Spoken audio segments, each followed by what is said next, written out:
Radhe Radhe. Bharat अनंतवेद channel पर मैं आपका हार्दिक स्वागत करती हूँ।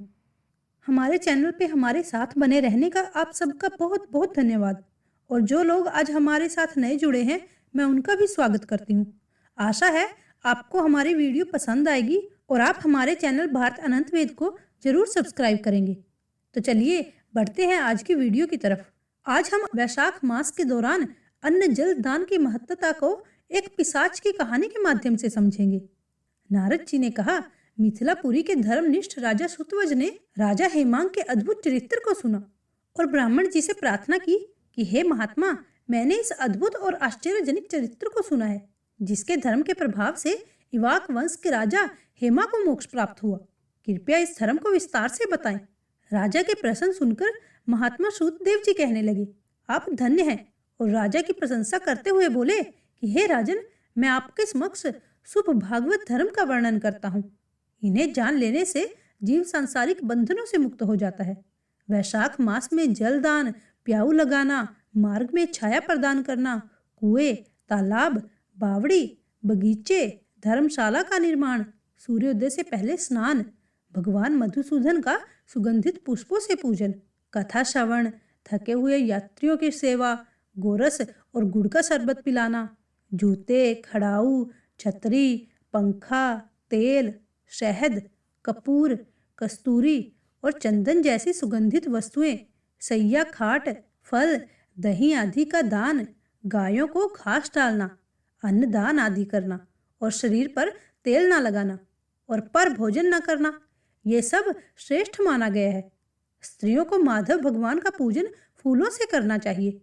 ऐसा ना करने से पुत्र, आयु और पति सुख प्राप्त नहीं करते। वैशाख मास में जल और अन्नदान अवश्य करना चाहिए। ऐसा ना करने से पशु और पिशाच योनि प्राप्त होती है। हे राजन, मैं अन्नदान ना करने की एक अद्भुत कथा आपके सामने कहता हूँ। रेवा नदी के किनारे मेरे पिता पिशाच होकर भूख और प्यास से शिथिल हो गए थे। छाया रहित सवेल के वृक्ष के पास अन्न ना मिलने के कारण उन्होंने अपना ही मांस खाने की कोशिश की और उनके कंठ में मांस अटक गया। मैं गंगा यात्रा के लिए उस जगह से गुजर रहा था। तब मैंने वहां एक अद्भुत दृश्य देखा कि शलम के वृक्ष की जड़ में एक पिशाच भूखा प्यासा चिल्लाता हुआ अपना ही मांस खा रहा था। वह पापी मुझे मारने के लिए दौड़ा, पर मेरे तेज के कारण निहस्त हो गया। हृदय में दया उत्पन्न होने पर मैंने उससे कहा कि डरो मत, तुम कौन हो, जल्दी से मुझे बताओ, तुम्हें कष्ट से मैं छुड़ा दूंगा। मेरे ऐसा कहने पर उसने अपनी कहानी मुझे बतलाई कि उसका नाम मैत्र था। उसने तप, दान, विद्या और यज्ञ में अपनी निष्ठा दिखाई। उसने संपूर्ण विद्या पढ़ी थी और पढ़ाई भी थी। संपूर्ण तीर्थों में भी स्नान किया था, पर उसने भिक्षा के लोभ से वैशाख मास में अन्न का दान नहीं दिया। इसी से ऐसा लगता है कि उसको पिशाच की योनि मिली। तब वो आगे कहने लगा कि अब मेरे घर में सुखदेव नाम का मेरा पुत्र है, जो बड़ा ख्याति प्राप्त है। उससे मेरी दशा कहना कि तेरा पिता अन्नदान ना करने से स्वर्ग नहीं गया और नर्मदा नदी के तट पर बड़ा दुखी होकर अपना ही मांस खाकर वृक्ष की जड़ में पिशाच बनकर बैठा है। पिता को पिशाच योनि से छुड़ाने के लिए वैशाख मास में प्रातः काल स्नान कर विष्णु पूजा और भक्ति पूर्वक जल से मेरा तर्पण करे, फिर किसी ब्राह्मण को अन्नदान करे, जिससे मैं विष्णु धाम को प्राप्त हो जाऊं। यदि तुम मुझ पर दया करोगे तो तुम्हारा कल्याण होगा। अपने पिता की ऐसी बातें सुनकर दुख के मारे वो कितनी ही देर ऐसे ही खड़े रहे और अपनी निंदा करते हुए नेत्रों में आंसू भरकर कहने लगे, हे पिताजी, तुम्हारा पुत्र मैं ही हूँ। मैं दैव योग से यहाँ आ गया हूँ।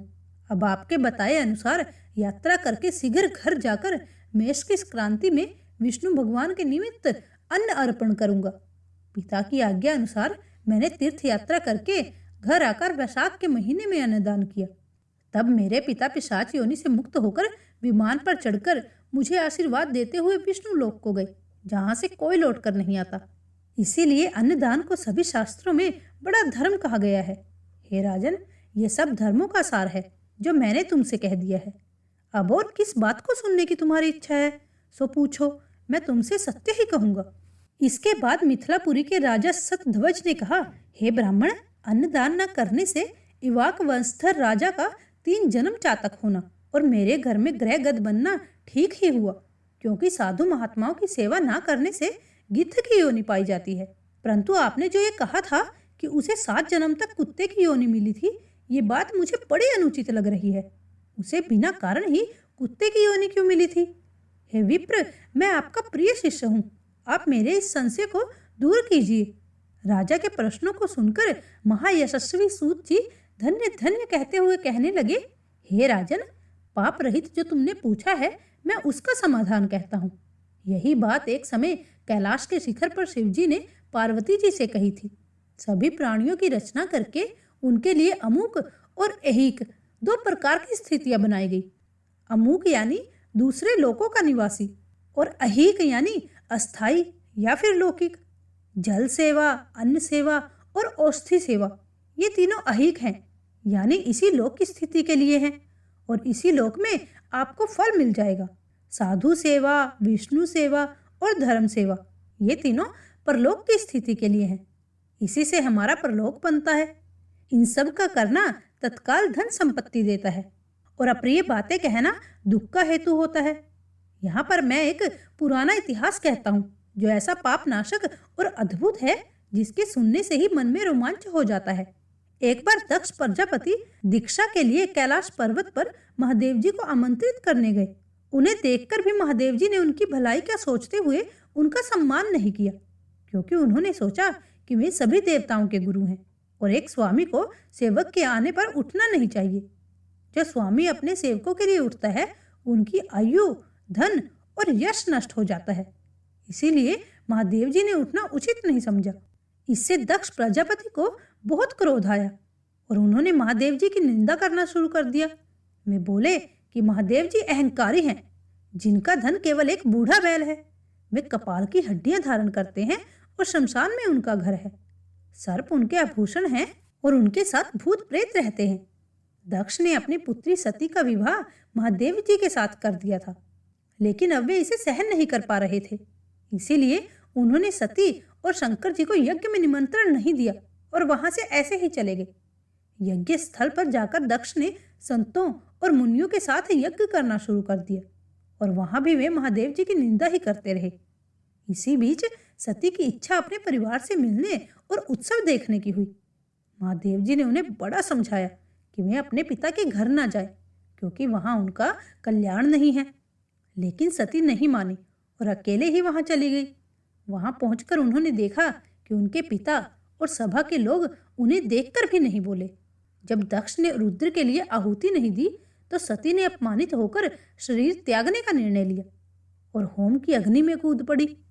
इससे महादेव जी के गण भागकर शिवजी के पास पहुंचे और सारी व्यथा सुना दी।